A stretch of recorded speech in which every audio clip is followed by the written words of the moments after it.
Hello மக்களே, இன்றைக்கி நம்ம 1 கிலோ மட்டனில் ஜீரக சம்பா அரிசியை வச்சு எப்படி பிரியாணி செய்யலான்னு பார்க்கலாம். அதுக்கு பாத்திரத்தில் 100 ml நெய் சேர்த்துக்கலாம். நெய் நல்லா காஞ்சதுக்கப்புறமா 70 ml கடலை எண்ணெய் இல்லைன்னா ரீஃபண்ட் ஆயில் ஏதாவது சேர்த்துக்கலாம். எண்ணெயும் நெய்யும் நல்லா காஞ்சதுக்கப்புறமா 10 ஏலக்காய், 5 லவங்கம், 2 பெரிய துண்டு பட்டை, ஒரு அன்னாசிப்பூ எல்லாம் சேர்த்து நல்லா ஃப்ரை பண்ணிக்கலாம்.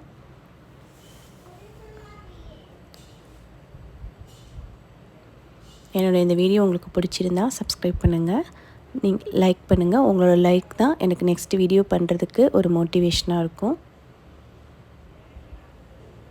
ஃப்ரை ஆனதுக்கப்புறமா 5லேருந்து 6 மீடியம் சைஸ் வெங்காயத்தை நல்லா ஸ்லைஸ் மாதிரி கட் பண்ணிக்கோங்க. கட் பண்ணி இப்போ அது இந்த ஸ்டேஜில் சேர்த்துக்கலாம்.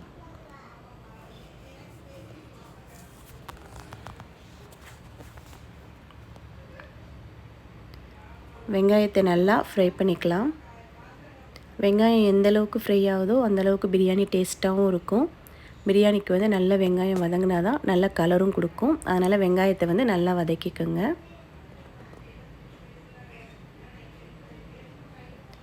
வெங்காயம் நீங்கள் வதங்க ஆரம்பிக்கும் போதே 1 கிலோ மட்டனுக்கு 1 கிலோ அரிசியை 3 தடவை கழுவிட்டு ஊற வச்சுக்கோங்க. ஒரு 1/2 hour அரிசி ஊறணும். இப்போது 5 தக்காளியை நம்ம இது கூட சேர்த்துக்கலாம். தக்காளி வேகிறதுக்காக இப்போவே நம்ம பிரியாணிக்கு தேவையான 1 டேபிள் ஸ்பூன் உப்பு சேர்த்துக்கலாம். உப்பு பத்தலை அப்படின்னா நம்ம மறுபடியும் தண்ணி சேர்க்கும்போது தேவையான உப்பை ஆட் பண்ணிக்கலாம். இப்போ தக்காளி நல்லா வதங்கிருச்சு. வதங்கினதுக்கப்புறமா 2 பச்சை மிளகா நான் சேர்த்துருக்கேன். பச்சை மிளகா நீங்கள் 4லேருந்து 5 கூட தாராளமாக சேர்த்துக்கலாம். எங்கள் வீட்டில் காரம் அதிகமாக சாப்பிட மாட்டாங்க, அதனால் நான் காரம் கம்மியாக சேர்த்துருக்கேன். இப்போது 3 டேபிள் ஸ்பூன் இஞ்சி பூண்டு விழுது சேர்த்துக்கலாம். ஒரு கையில் கேமராவை பிடிச்சிட்டே சமைக்கிறனால கொஞ்சம் கேமரா ஆடுது, வீடியோ கொஞ்சம் டிஸ்டர்பன்ஸாக இருக்குது, அட்ஜஸ்ட் பண்ணிக்கோங்க மக்களே. இப்போது இஞ்சி பூண்டோட பச்சை வாசனை போகிறது வரைக்கும் நம்ம நல்லா வதக்கியாச்சு. இப்போ 100 ml வீட்டில் செஞ்ச தயிர் சேர்த்துக்கலாம். புளிக்காத தயிர் செய்யுங்க, அப்போ தான் பிரியாணி புளிக்காமல் டேஸ்ட்டாக இருக்கும். நல்லா வதக்கிக்கலாம். இப்போ வெங்காயம் தக்காளி எல்லாம் நல்லா மிக்ஸ் ஆகி வந்துடுச்சு. இந்த ஸ்டேஜில் 1 கைப்பிடி புதினா, 1 கைப்பிடி மல்லி ரெண்டும் சேர்த்து நல்லா வதக்கிக்கலாம்.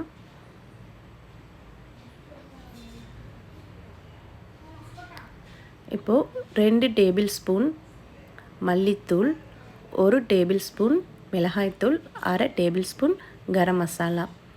காரம் உங்களுக்கு தகுந்த மாதிரி சேர்த்துக்கலாம். நீங்கள் இன்னும் 1 அல்லது 1/2 ஸ்பூன் மிளகாத்தூள் கூட நீங்கள் சேர்த்துக்கலாம். எல்லாத்தையும் நல்லா மிக்ஸ் பண்ணுங்கள். நான் ஆல்ரெடி 1 கிலோ மட்டனை கொஞ்சமாக உப்பு சேர்த்து இஞ்சி பூண்டு பேஸ்ட் 1 ஸ்பூன் சேர்த்து நான் குக்கரில் ஒரு 7-8 விசில் வச்சுருக்கேன்.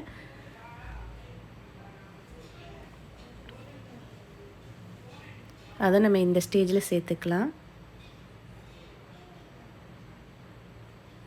1 கிலோ மட்டன் இப்போ ஆட் பண்ணியாச்சு. இப்போ நல்லா ஒரு 5 நிமிஷம் அந்த மசாலா எல்லாம் மட்டனில் கோட் ஆகிறது வரைக்கும் ஒரு 5 நிமிஷத்துக்கு நல்லா வதக்கிக்கலாம். நான் 1 கிலோ மட்டனுக்கு 2 அலாக்கு அரிசி எடுத்திருக்கேன். 1/2 hour ஊற வச்சுருக்கேன்.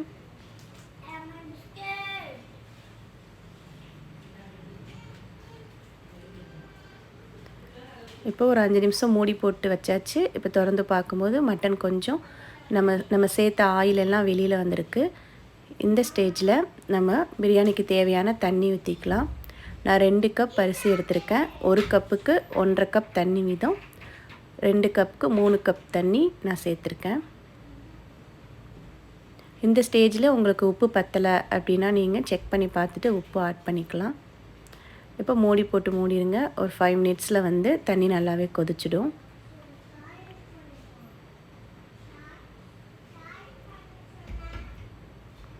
நல்லா தண்ணி கொதிச்சிருச்சு. இப்போ ஜீரக சம்பா அரிசியை நான் இது கூட ஆட் பண்ணிக்கிறேன். லைட்டாக அப்படியே மிக்ஸ் பண்ணி அப்படியே வைங்க. நல்லா மிக்ஸ் பண்ணிவிட்டு ஃபுல் ஃப்ளேமில் இருக்கட்டும். இப்போ நீங்கள் ஒரு மூடி போட்டு பிரியாணியை க்ளோஸ் பண்ணிடலாம்.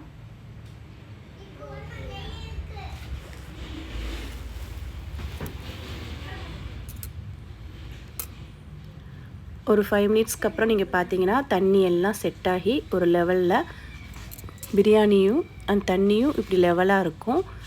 கொஞ்சம் ஒரு டம்ளர் தண்ணி இருக்கிற மாதிரி இருக்கும். இந்த ஸ்டேஜில் நீங்கள் அடுப்பை ஃபுல்லாக சிம் பண்ணிவிட்டு மேலே மூடி போட்டு மூடிடுங்க.